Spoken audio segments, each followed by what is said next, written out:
చేయడానికి లీగల్గా ఏదైనా అవకాశం ఉందా? రెండో పాయింట్ ఎగ్జామిన్ చేయాలి.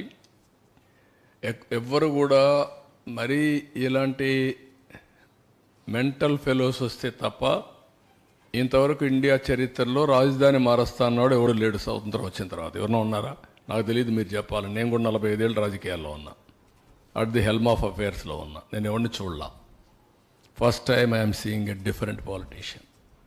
మీరందరూ అర్థం చేసుకోవాలి, ఎవడు రాలా. అలాంటి తిక్క వాళ్ళ దగ్గర, పిచ్చోళ్ళ దగ్గర కూడా రాష్ట్రాన్ని కాపాడడానికి ఏం చేయాలో ఆలోచించాలి ఇప్పుడు.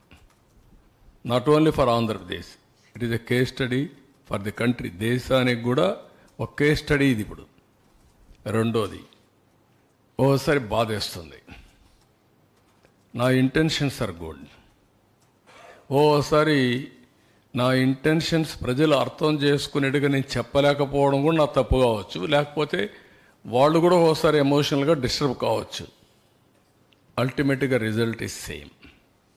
నేను సఫర్ అయ్యా, రాష్ట్రం సఫర్ అయింది, అందరం సఫర్ అయ్యాం. హైదరాబాద్ కూడా మీరు ఒకసారి చూస్తే, నేను ఆ రోజు 2004లో కానీ హైదరాబాద్లో కానీ కంటిన్యూ అయింటే ఇంకొక లెవెల్కి వెళ్ళిపోయింది. అది మళ్ళా 10 ఏళ్ళు పట్టింది.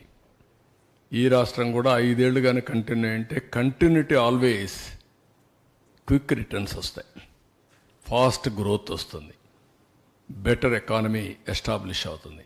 అక్కడ గ్యాప్ అనేది కొంత నష్టం జరిగింది, కానీ నేను రిపెంట్ కావడం లేదు.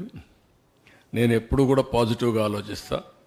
ఏది జరిగినా మళ్ళీ దాన్ని అక్కడి నుంచి స్టార్ట్ చేసి ముందు తీసుకుపోవడం తప్ప వెనక్కి పోయే సమస్య ఉండదు. Sir, determination.